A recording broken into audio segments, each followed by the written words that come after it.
Hey everybody! Welcome to my channel. My name is Margaret Pinard and you're on BookTube. We're going to Woo. be talking about an indie author book today. So let me introduce my buddy reader, Joe Compton. Joe, you want to say a few words about who you are on YouTube and what brand you represent, which we all have imprinted on our brains already, I'm sure. Sure. I run Go Indie Now, which is an online network that we do a bunch of shows daily, weekly, monthly, seasonally, and we it's all about supporting the indie artists. That's what we do. We're very much about promoting, highlighting, supporting, talking about indie. We talk about indie issues. We garner as much as we can about the community, and we try to educate as well. We do have some, we have people on that we teach us stuff, and as people we are always learning anyway, so everything has a little bit of that educational aspect to it. And so I'm real excited, to that you picked this book because I've read it and we're going to talk about it. But yeah, so, and as I Yeah. was mentioning off air, there was a little education behind this book for me as well. But yeah, so I run Goni now. I'm also an indie author. I'm an indie filmmaker. I have worked in Hollywood and done a bunch of stuff in the film industry. And then I've published two books independently on my own, one by myself and then one with an indie press. So Nice. So you mentioned that you have shows, and I almost included your whole show run down in the description below. And I said, no, I'll just send people to the channel. So yeah, if you're not already subscribed to Go Indie Now, the link is down in the description. But basically, you have shows every day of the week, isn't that right? And yeah, they pretty rotate. much. So sometimes like third Monday is this, fourth Monday is this, second Friday is this, fourth Friday is this, and so you've got a lot of things, regular audiences, regular hosts, and people who are doing your bidding, which I mean, you gotta get some of that special sauce, right? I don't know if I would quite put it that way, but yeah, Oh yeah. yeah, yeah, Yes, we do rotate a lot of shows, and this experiment being now one of them. So, which will hopefully, you know, garner some more and do in the future, and love to do it with you again after this. I mean, yes. yeah, So yeah, sneak peek is Monday at 6 p.m. Pacific. We will be swapping or turning the tables, if you're an Adele fan, to talk about another book. But you want to tell us a little bit about what this swap is about? Because we had the sure, idea to do something, and then it's sort yeah. of like, well, do we do this combination or that combination? Or like, you want to tell the folks at home what we were envisioning when we tried this buddy read swap? Yeah, and actually, we were gonna do it on April 1st and fool you all, but that that didn't come off very well. But yeah, so we were talking. What can we do to kind of help promote each other, and I wanted to kind of include YouTubers because they're just as independent as anybody else, yeah, out there, especially booktubers. And wanted to see what we could do to kind of garner each other and help each other out. And so I came to Margaret and we came up with this idea together about we should do a book exchange because Margaret does a lot of book reviews and does a lot of, breaking down of books. And I thought, well, this would be a good springboard for a series that we could do. And basically, the way that it will work is I'm going to give a list of smaller indies to help out them as well, which will help them out. And I gave Margaret a list of books, and then she gave me a list of backlisted books that are of the more traditional model. And what we would do is then she picked one indie book that we both would read, talk about, which we're doing here tonight. And then on Monday we're going to do the polar opposite, the book that I chose from her list, and I actually switched it on her. But Yeah. that's Okay, but we got 3 days. We can work with it. 3 days, no but yeah, problem. we did a traditional indie swap basically, and so we're gonna go talk about the traditional side on my channel, which I don't get to do very often, but I do think that it's a cool way to kind of get everybody involved because at the end of the day we're all artists, and even though this person was traditionally published or whatever, it doesn't take away from the enjoyment of the art. And really, that's And also it just gives us a chance to see how awesome Margaret is at breaking down these books, because she is very awesome at it. Oh, thank So you. any chance I get to have Margaret on my show, that's on my channel, that's basically how I'm working it, and it's a little selfish Appreciate need for that. me as well. And you know, the book that you just swapped for is an interesting choice because it's one of the ones that I'm going to be using for background research for my book. So it's going to be inspiring an indie author. Nice. So there you go. Yeah. Yeah. And you wait till the end to hear that title, because we're gonna be teases like that. But yeah, I was very interested because as an indie author, I also want to support other indie authors in their promotion and marketing and getting the word out, of course. And I just realized that I don't review and feature indie author books in my normal book stack, because in my books that I'll never get all the way through. I mean, this is back for May, right? Yeah. I'm trying to get through them, and they you know, for some reason are never at the top of the stack when I'm like trying to find people to read with, or you make up a theme for a stack or something. So this was a good excuse to be like, okay, let's highlight someone who's alive and in the business and we can talk to, right? Yeah, and I, the funny thing is like I look at that stack and I go, oh man, I'm struggling with 6 or 7 books that I have to get out to, because then now I'm doing a blog, and so I'm doing a lot of like relative new release reviews, and so reading those books before they come out, trying to get it done just in time for the release, which I Right? failed Yeah. miserably at. I Yeah. failed miserably at Hard. it. Hard. Yeah. So it gets hard. I mean, I'm getting better. I was a terrible reader about 2 years ago, and now having read more and more, I'm getting better and better. Like it took me, like I read this book the first time, it took me about 3-4 weeks to read. I literally today, yeah, the one that, yeah, we're going to talk about, and All I right. literally reabsorbed it in a day today. So Reabsorbed it. You make it. Okay, we're gonna veer into our discussion of fantasy, and that's appropriate language for the fantasy that we're gonna be tackling. So, Strange Luck by A.I. Winters, and I guess we can call her Amy because now she's got Amy Irene Winters on her cover. So, a little side change there. So, part of her brand that I've seen on her website and on her Amazon reviews is a curiously dark world. So that sort of sets the scene. And also, I just saw on another site where she's done some reviews. It's the category she likes: whimsical books brimming with magic.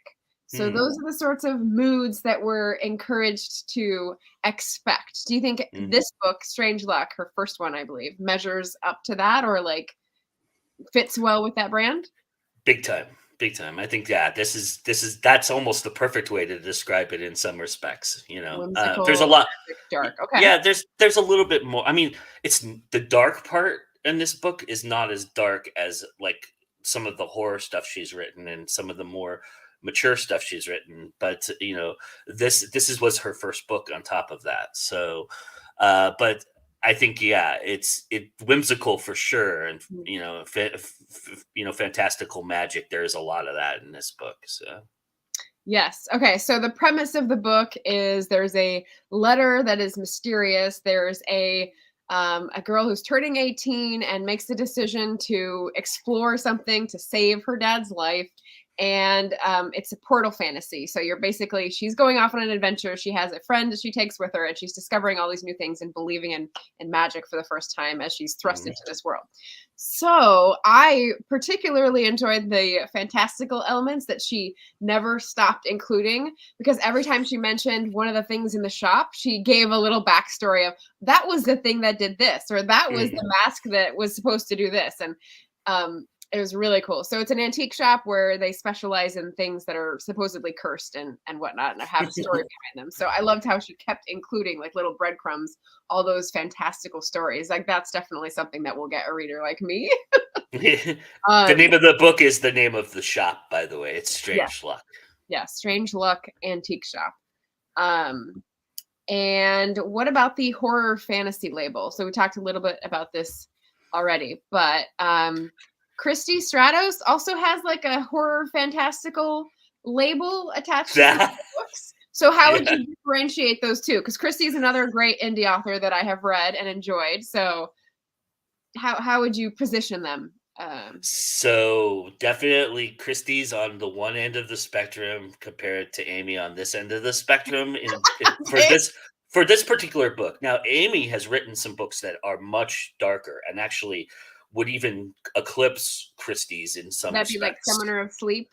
Summoner of Sleep, and then the second and the third book of this series, JD mentioned it, but the second and third book of the series do get a bit darker. Yeah. So Okay.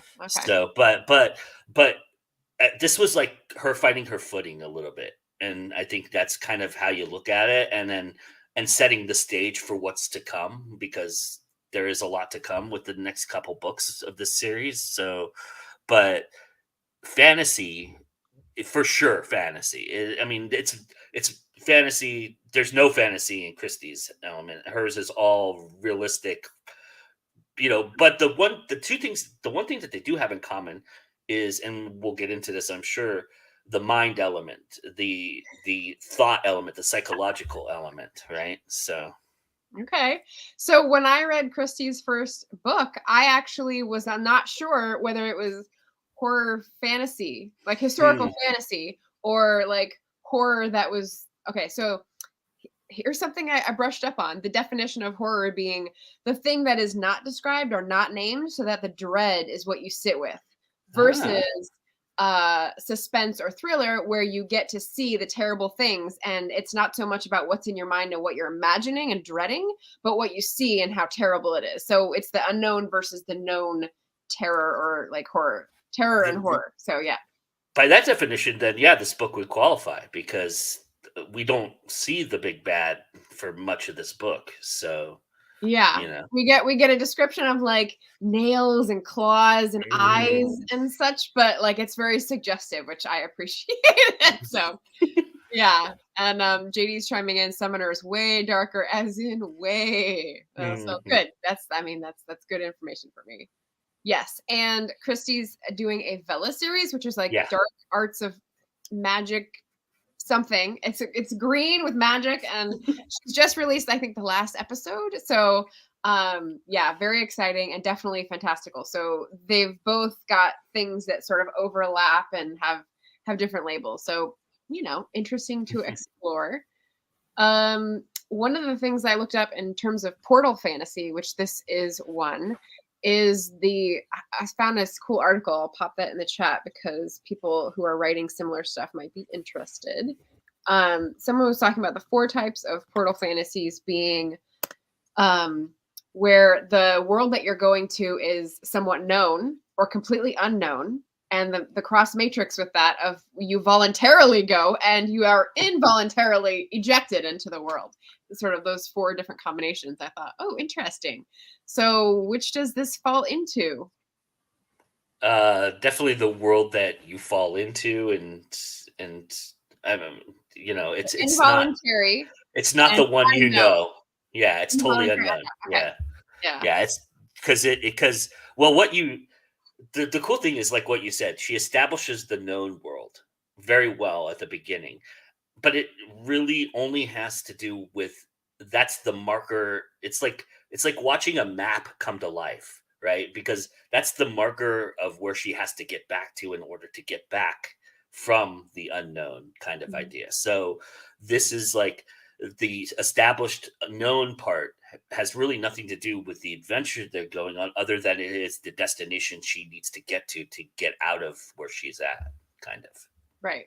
She's like trying to click her heels and get back to Kansas. Yeah, Yeah. basically. I actually didn't realize it was set in California. I mean, I'm from Hmm. California. The town is called Sea Salt. There's no place called Sea Salt. And so I envisioned this being somewhere in the New England seaboard. So at first, I was thinking like San Luis Obispo is what I was thinking it when I read this. no. So what I had at first was like my historical fiction blinders, and I was thinking it was like in the past. And then she was called by her friend late at night, and I was like, oh no, this is new. But yeah, so I had like this, I don't know, for whatever reason, historical blinders, because I tend to think every story set in the past is my jam. But yeah, so I felt more like it could have been any place by a coast towards the beginning, and that was fine. It seemed like the shop. I guess I was picturing more like Ithaca, but that's not by the coast. I don't know. I don't know why I was picturing Ithaca, New York for some reason. Yeah. All right. I mean, if I was gonna go East Coast, I would have thought like a Maryland or like a New Jersey, like shoreline New Jersey, kind of Right. like not Coney Island, but more of like the Upper Peninsula area and more like Upper New York, kind of. It's very because it's all woodsy and very, Yeah. I think she talks more about the woods and camping in the woods than she does the fact that it's by the shore. So that's why I didn't get Mhm. a beachy vibe at all. So I guess that's why I was thinking like upstate New York or something. Well, I only said San Luis Obispo because my brother lived up in the mountains up there, and man, if you go up there, you need more than a road map. You need more than a compass. You need you need strange luck really to What get what through. mountains? What mountains? In Like the San Luis grade? Obispo, The Cuesta grade? Like what those mountains are you talking about? yeah, the ones right off of the beach shore. I just went up the hillside there, and I got lost for days. So, and Okay. it's all woods. That It's is all strange. woods up there. That is strange luck. Okay. Okay, so what about characters? How do we feel about the characters in the book? Do we have a favorite and a least favorite? Spoiler, I do, but I'll let you go first. I'm sorry. I'm gonna take off my earbuds because I'm not hearing you. So hang on Oh, a second. okay. Favorite and least favorite character. See if he's hearing any better. All right. How's that? Can you hear me? I can hear you fine. Yeah. Still Okay. good. All right. So you were asking what my favorite character was, probably. Yeah, favorite, least favorite. Yeah. You know, until a certain point, Roger's really great.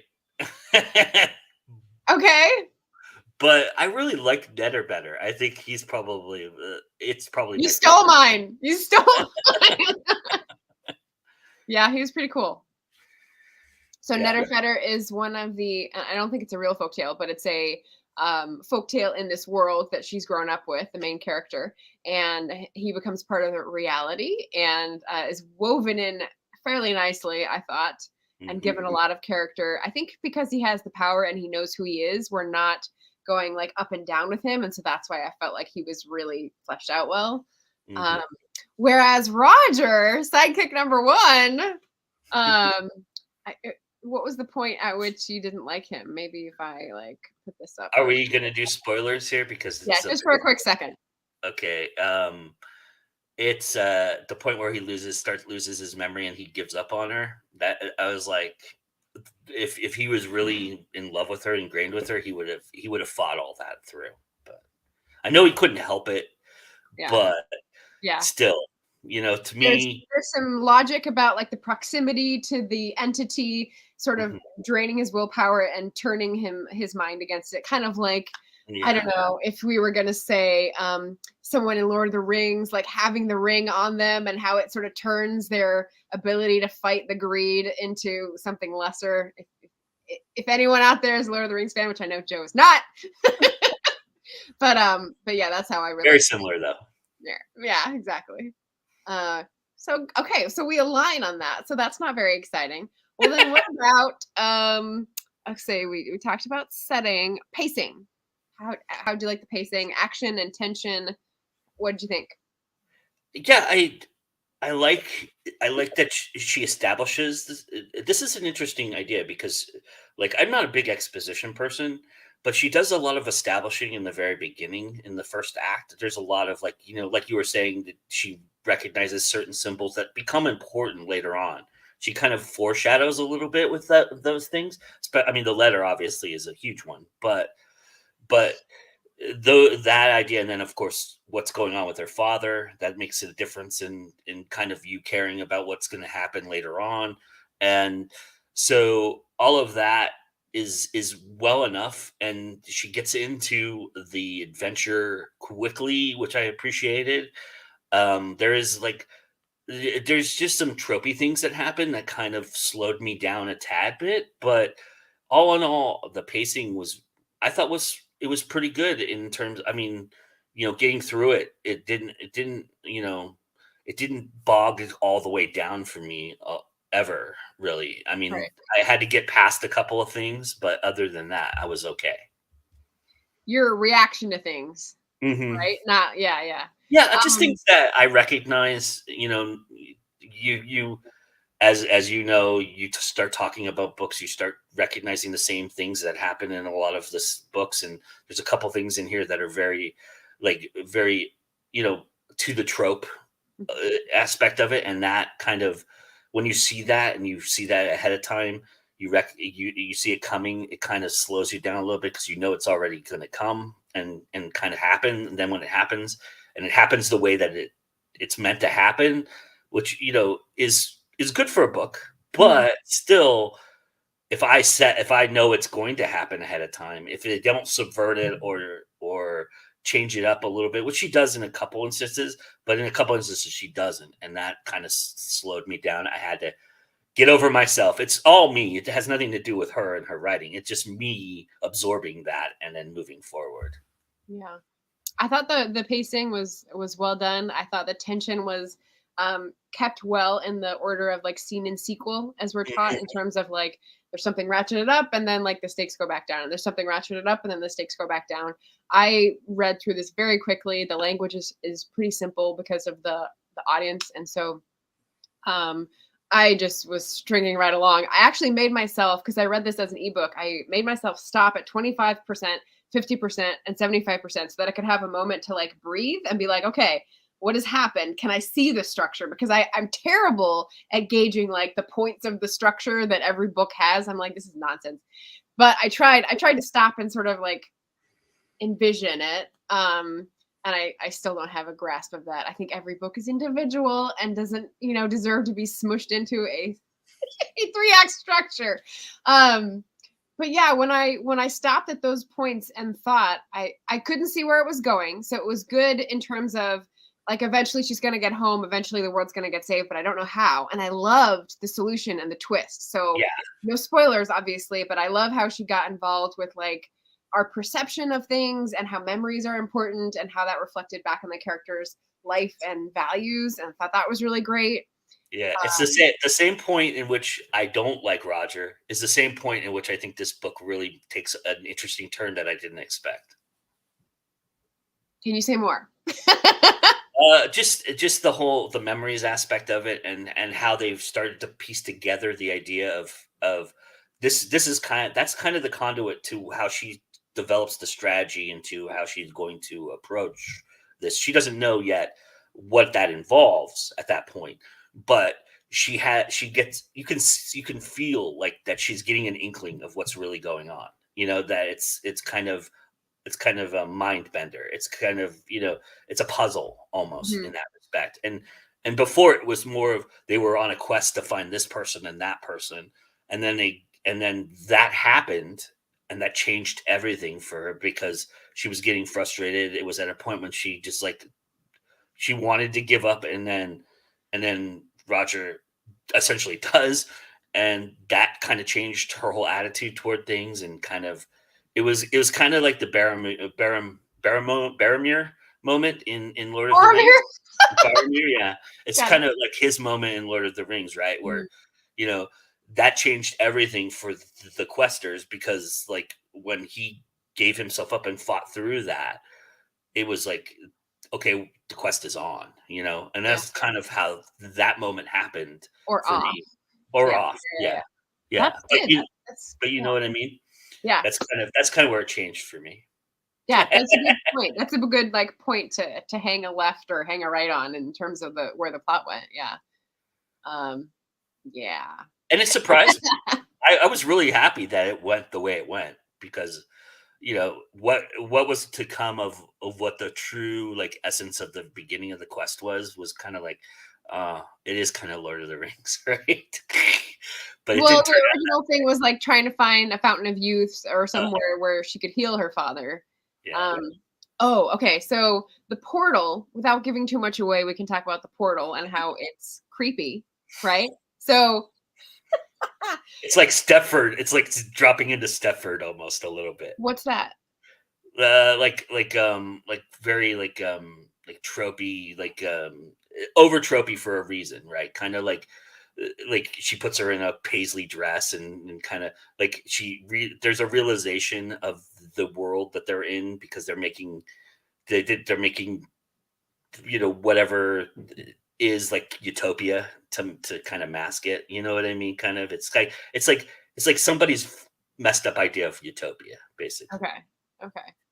Um, I was gonna talk about the creepy garbage chute that they went through that was the portal. Yeah, that So was the door.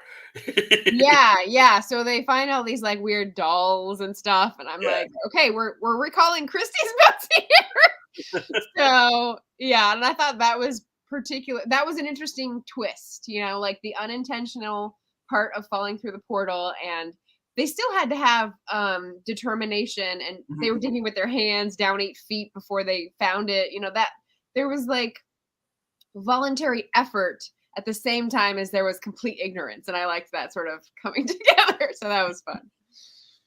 Uh, well, I mean, it's not a garbage chute. It's like, um, And they didn't know it was a garbage chute until the gal tells her that it was a yeah, garbage. yeah. The what's it called? Middens. Yeah. So yeah, if you're an anthropology major or have ever gotten into that, and you've done a dig in an old middens, you'll know that that's basically what they find, and that's their portal, which I thought was great. So yeah, I liked that. That was fun. But I Uh, was talking more of the people they meet that they end up, the weird family, the yeah, weird yeah. creepy family too. Like they're ugh. Yeah, that's more of the Stepford vibe I was getting because they put her in a dress and they why don't you just come for Sunday dinner and hang out and we're gonna sing nursery rhymes and be merry and jolly Okay, okay. which is very weird. It was a very it's yeah it was it almost felt like Amy was channeling her worst nightmare as a person kind of I thought they idea. were supposed to be sympathetic.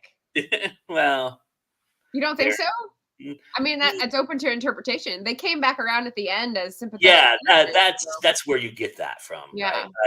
But No, at no, the no, I beginning, thought though, as we were going through that they were sympathetic. I thought they were more like challenging than anything because Okay, they were kind of like you can try if you want, but you really should just stay here and accept your fate, kind of idea. okay. That's kind of So you how. thought they were kind of like tricksters on the quest. So instead of a helper on the quest, they were Not more of so much like a tricksters, but challenge? just people who think they know better, kind of idea. Well, that's a challenger on like the quest, right? Mhm. Yeah, good advice, and And Judy says, reminded me a bit of Troll Two's town, but in a good way. I can't remember Trolls 2. Wait, Yeah, Troll you 2 know, or Trolls 2? Troll 2. Okay, then I definitely didn't see that, so I Yeah, have no idea what you're talking about. it's very similar, yeah.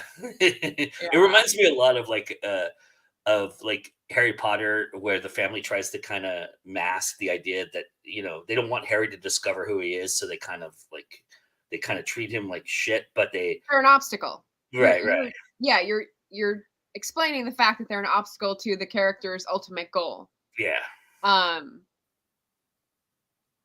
and You don't know until the end I mean, again, that's getting spoiler territory, but, yeah, but I when I went through and I thought I didn't get those signals. So when I went through, I had a different experience because I didn't think they were creepy. I thought they were a nice little family and they were just a little spacey because he kept staring off into space and like, where'd these kids come from? Why don't they talk? Like, she was super nice and she could sew a bunch of things, but like, then they had to get kicked out to like continue the quest. And I was like, oh, I guess we don't maybe see that. maybe because it's my personal nightmare that I kind of channeled that a little bit too. Maybe I don't know. Cookies are evil. Yeah, see, I don't have this reference either, so I can't join in there. But so we had a different experience based on our like reading Mhm. preferences. So that's what that says. Yeah, but ultimately it's non-sequential in terms of or non. It doesn't really. Inconsequential. It's a consequence. Thank you. Yeah, it doesn't really matter all that much in terms of because the story evolves beyond where they are. Right. Right. And yeah, and you get to see eventually what they are really made of at the end. Yeah. But so if you were the intended audience, where do you think you would fall with this family? So the next question I had, sorry, is who do you think this book is meant for? Like what's the intended audience? if I was the intended audience, I think I am closer to the intended audience than you are in terms of the interpretation of that point, at least. What do you think? Maybe. I think I think I think anybody who likes middle grade YA, who likes fantasy with the hero's journey kind of fantasy. I think that anybody who improve really appreciates that storyline, that idea, that arc, I think would really enjoy this book. I, I think I don't. I mean, I think anybody would who loves YA would really dig this. It reads very nicely. It's not offensive. It doesn't stray away from its themes or anything like that in terms of dark. It gets dark, but it stays very light feathered dark. It's not.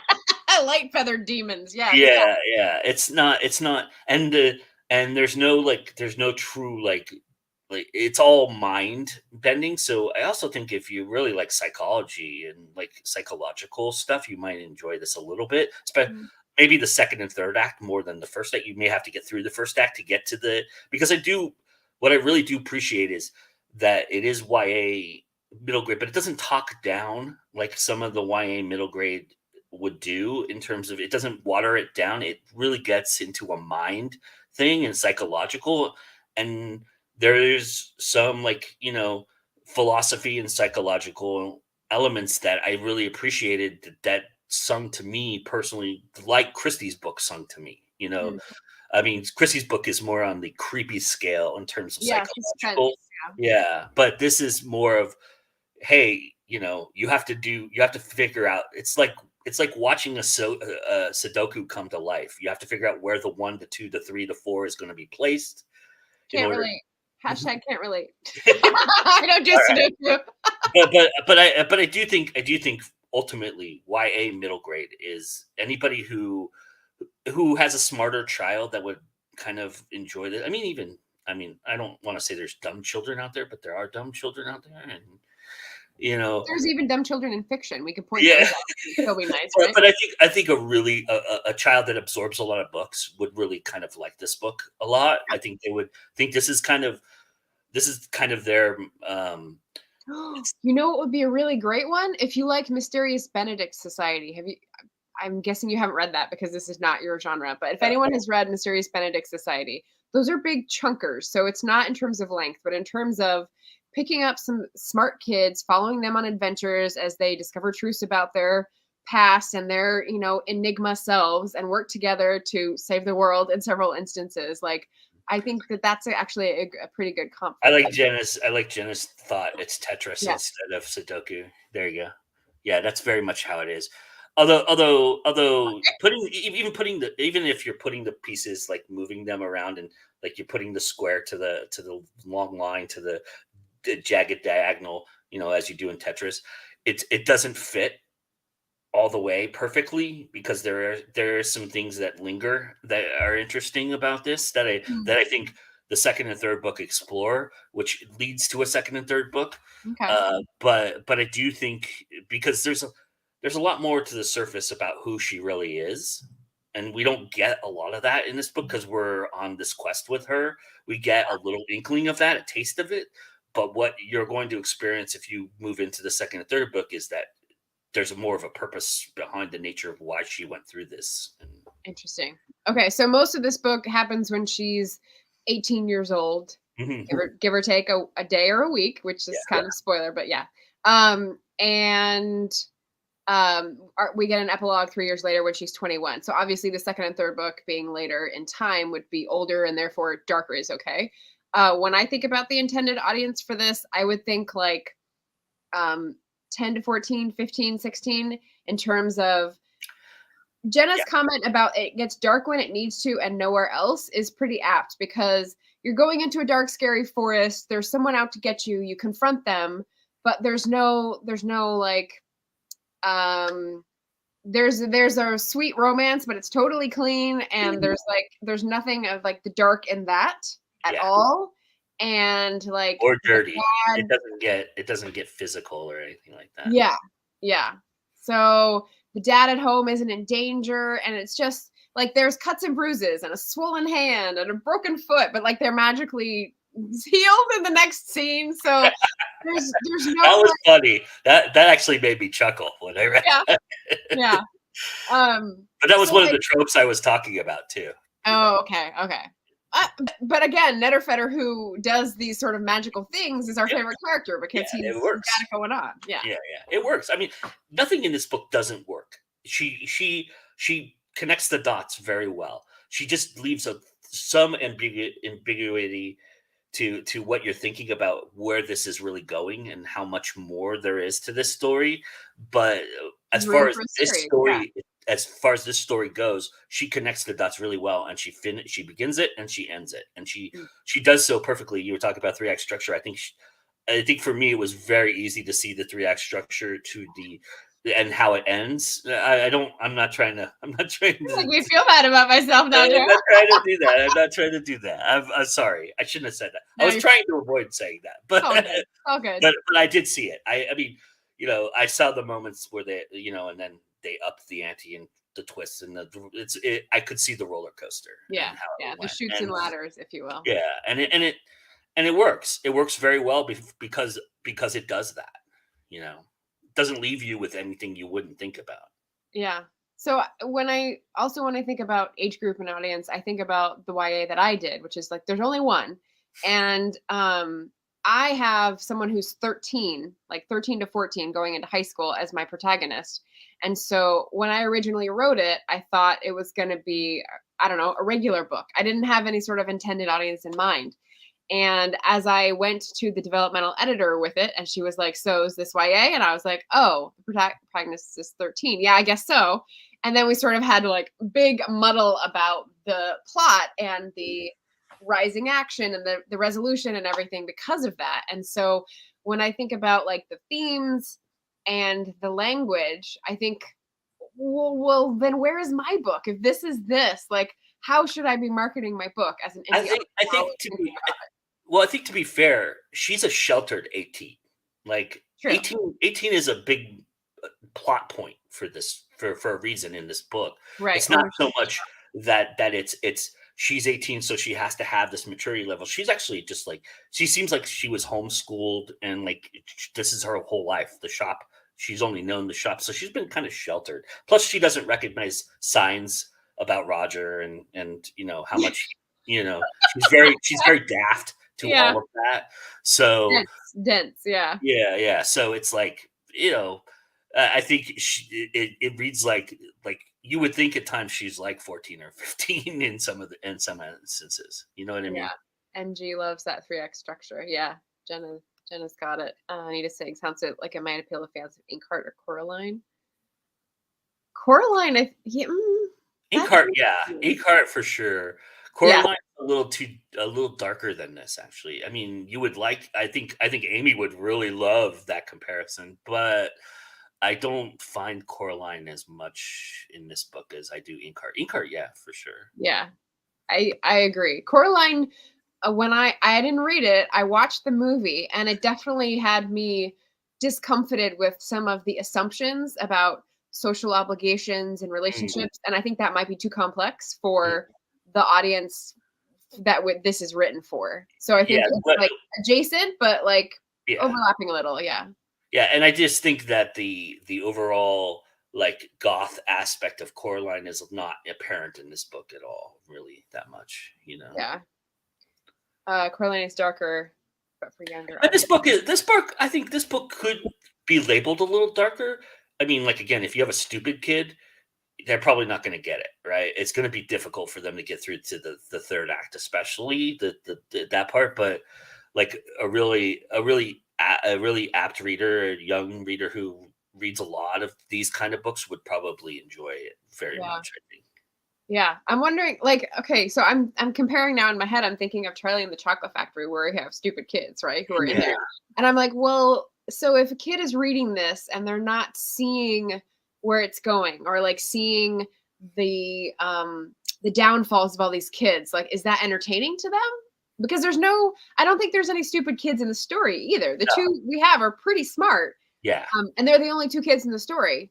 Yeah. So Yeah, I think yeah. there's not like life lessons as much as, I mean, there is a little bit, but there isn't like Charlie and the Chocolate Factory to me has like a lot of like life lessons. Like Yeah. it teaches you stuff. And this book really doesn't teach you all those things. It does have a little bit of about faith and knowing yourself kind Right. of Right. idea, It but doesn't stir the pot too much in terms of yeah, it expected doesn't tropes, morals, and things like that. it It's doesn't I'm challenge you in saving that that way. for later. Yeah, it doesn't challenge you in that way, right? Yeah. It challenges you in a different psychological way. Like it gets into a deeper idea of that there's a puzzle to solve here, and this is how you solve it, kind of idea. Yeah. You know? The action With- adventure leads into the puzzle to the ultimate Mhm. resolution. Yeah. Yeah. I like that.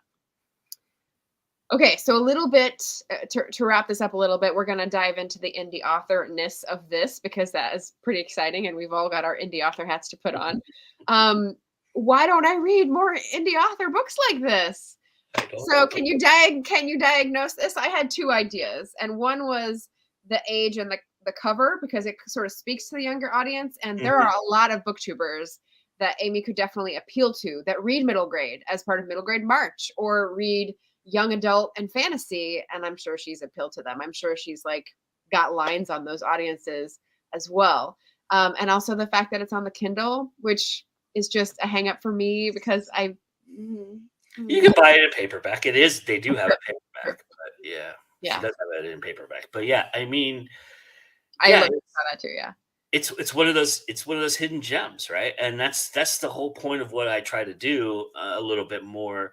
But it's tough because Amy's not as visible as some indies, so that's also part of it. But I mean, she's out there and she's on social media, but she doesn't rely on it as much as some people do in terms of our community. That might be one of the reasons, but I mean, as far as like the psychological aspect of it, like why don't you read YA? That I don't know the answer to that question, but I well, I mean, do every once in a while.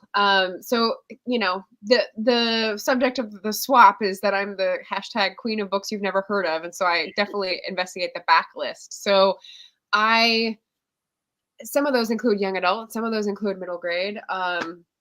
But there are people who love those, and so that's my next question is how if you were I don't know what her main thrust is if it's not social media and we don't see her that much and Amy, like where does she put most of her time in terms of marketing? Because I have Instagram is her jam. She likes Instagram. right. As far as social media goes, she doesn't do much. She used to do a lot more on Twitter. She doesn't do as much anymore, and I think that's because of the political aspect that Twitter became. That a lot of people just went away from Yeah. it. I've never seen her on Facebook, very rarely. But yeah, Yeah, that's a non great social media. question, and that's probably a great question for Amy. I mean, Yeah.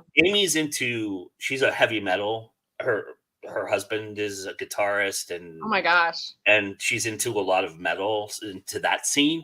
So Okay. she frequents that scene a lot more, and that is probably she hopes that correlates to her audience a little bit. I mean, I don't know the answer to the question is why she's not visible or anything like that. That's something you'd have to ask her. She's wonderful. She's a beautiful person, and she's a lot of fun to talk to. Every Yeah. time I've had her on a show of ours, she's been fantastic, and she's very smart. She's very savvy.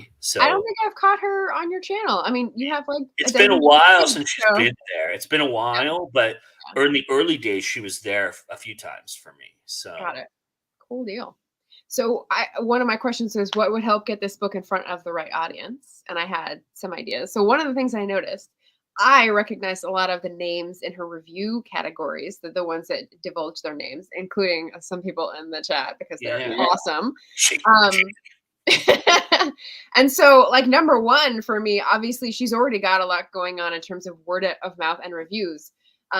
But that's how I hear about most indie author things, and that is in the social media space, but also from algorithms yeah. that are on purchasing platforms rather than social media strictly. So I think that's working, and I think Part of future part books keep it going. yeah, part of the weird thing too is that she's isolated out in Pennsylvania, and she lives in Pennsylvania, and I don't see her post much about being at book festivals or conferences and stuff like that. So she doesn't do those things either. So And it says metal for the win. yeah, she's into Jenna. She's into some like really heavy, like doom, dark black metal. So she's into the growlers and the Yeah.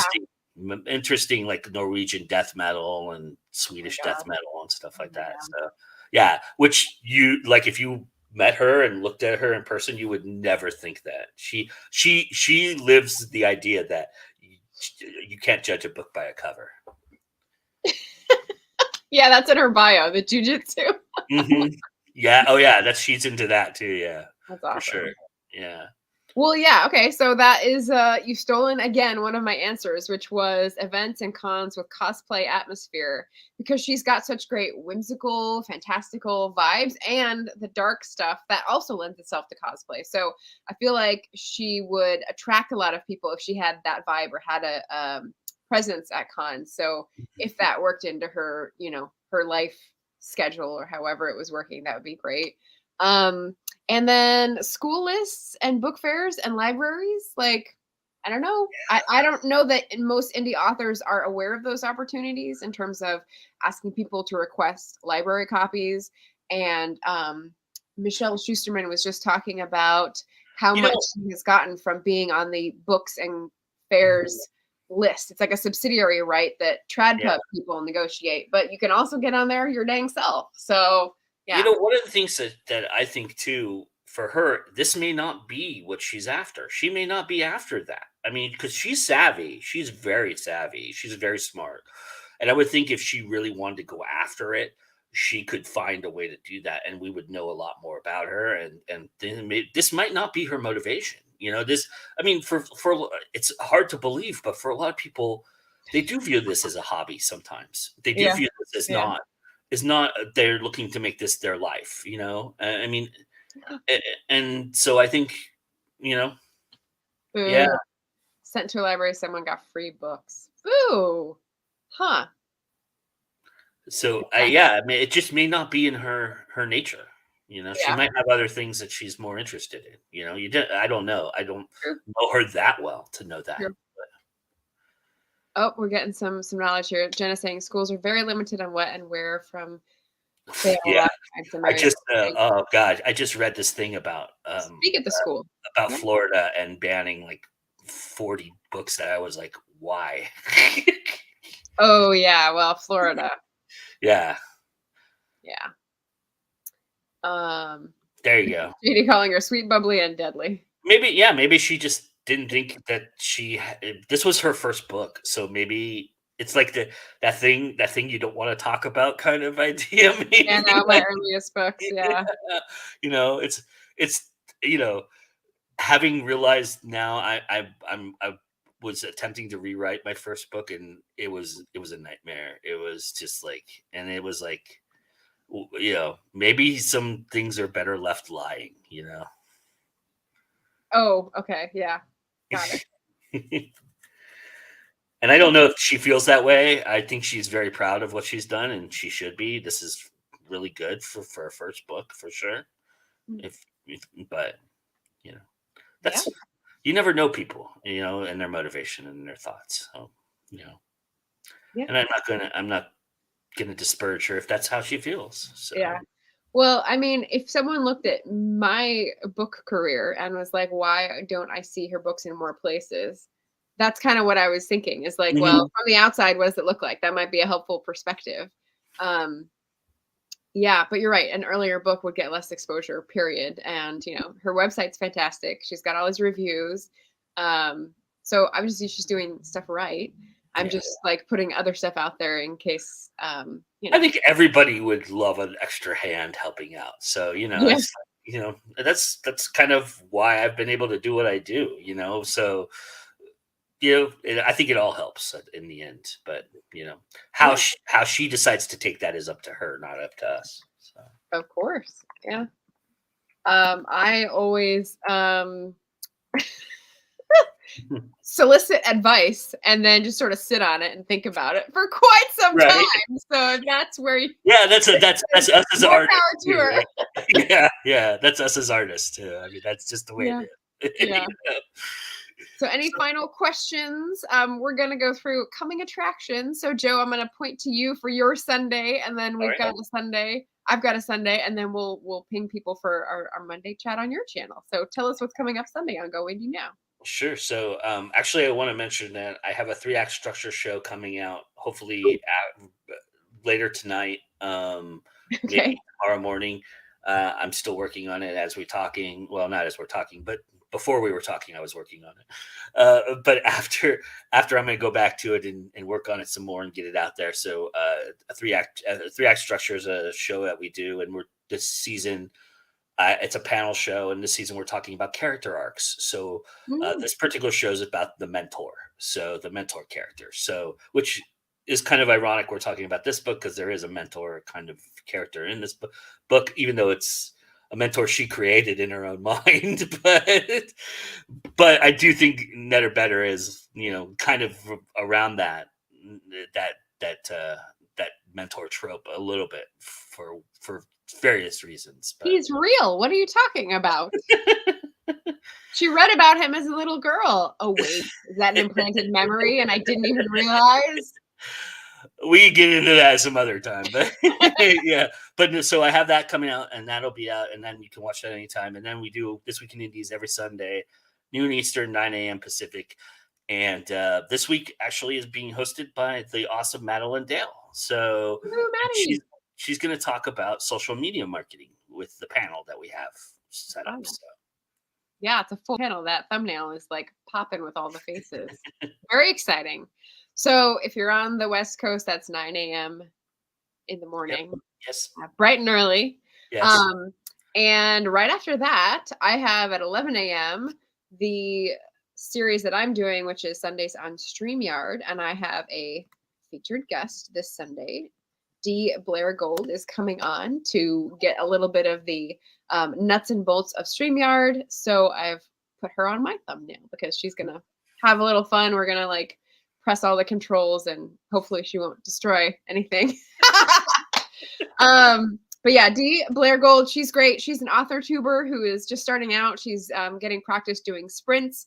I've already won a giveaway on her channel, and she's got a great personality, and it's just fun to hang out and chat with. So that's what we'll be doing Sunday at 11 Pacific. And I'm sure it won't go longer than an hour.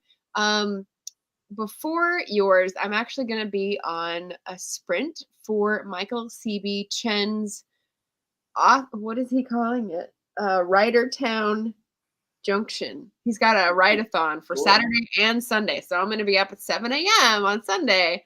So here's the plan: 7 to 9 sprint on Natalie Locke's channel. She's a flash fiction person, so she's great. And then 9 to 10:15 on Joe's channel, Go Indie Now, for a huge panel about social media marketing. And then to my channel at 11 for a little bit of StreamYard tune-up. And then you take a break and go have a nice big brunch. There you go. Busy Sunday. Busy That Sunday. is, yeah, busy Sunday, totally. Mhm. And then Monday, what are we doing Monday? What did you plop in our lap? Yeah, so 6 p.m. Pacific, 9 p.m. Eastern, we're going to be reading The Cold Millions, right? Cold Yep, Millions? Cold Millions. Cold Millions by Jess Walter, and HarperCollins book. So this will be the first time a traditional book has ever appeared on Go Indie Now. So we'll be talking about. Well, I mean, it's not the first mention of a traditional book. It's just the first time Right, that I'll be right. talking about a traditional book reviewing. Really, and yeah, we're going to absorb it in 3 days, hopefully. So wish us all luck. I know. We're both gonna start it tonight since we Yeah. just decided on it, Yeah, and that's then gonna be talk my about it in the evening. bedtime read. So, Right, and right. however far I get into it, or until I pass out, which is usually how it goes for me. I don't. There's very few books that I'll put down if I start them. So, Yes, it is a booked weekend. I will just mention that Jess Walter is a Pacific Northwest writer. mhm. Beautiful Ruins was like a huge hit, so I think this is his third book 2 books after that one. It's not very backlist. It's from 2020, so it's not that old, but this is a used copy, so they are able to be found. And I was pretty excited about this one because it's about the labor movement in the Pacific Northwest, and I think The either blurb is fantastic. Like that sold me. I read the blurb on Amazon and I was like, wow, this book is like almost a have to read. do we want to hear it? Yeah, please. Okay. So the Dolans live by their wits, jumping freight trains and lining up for day work at crooked job agencies. While 16-year-old Rye yearns for a steady job and a home, his older brother Gig dreams of a better world, fighting alongside other union men for fair pay and decent treatment. Enter Ursula the Great, a vaudeville singer who performs with a live cougar and introduces the brothers to a far more dangerous creature, a mining magnate determined to keep his wealth and his hold on Ursula. Dubious of Gig's idealism, Rye finds himself drawn to a fearless 19-year-old activist and feminist named Elizabeth Gurley Flynn, who I think is a real person. But a storm is coming, threatening to overwhelm them all, and Rye will be forced to decide where he stands. Is it enough to win the occasional battle, even if you cannot win the war? So, kaleidoscopic portrait of a nation grappling with the chasm between rich and poor, between harsh realities and simple dreams. Oh, so good. So, Yeah. and it's going to be it's going to slide right in before May of the Moderns, which is about this exact period, but this is historical fiction, not actual contemporary fiction. So, There you go. yes, I'm so excited. Me too. Hopefully it'll get me excited to jump back into my Chicago book about labor movements and a printer in 1993, right? Right? Yeah, hopefully. Yeah. Yeah, it sounds really great. I mean, it is fiction though, so, Yes, we are optimistic that we're going to finish this by Monday evening and then be able to talk about it. Mhm. Thank you. So I think that brings us to like the end of our first swap, which is pretty awesome. Let's see. Thanks for joining. Thanks for watching and contributing and all your great questions and comments and solidarity votes. We definitely appreciate that. Join us next Monday on Go Indie Now and see if we got her done. Until then, have a great booked weekend, and thank you, Joe, for coming on the channel and doing the swap. I'm very Thank excited. you for having me, Margaret. This was everything I had hoped it would be, so this is cool. I'm real excited. Awesome. Yeah. All right, thanks, everybody. Bye, everybody. Bye.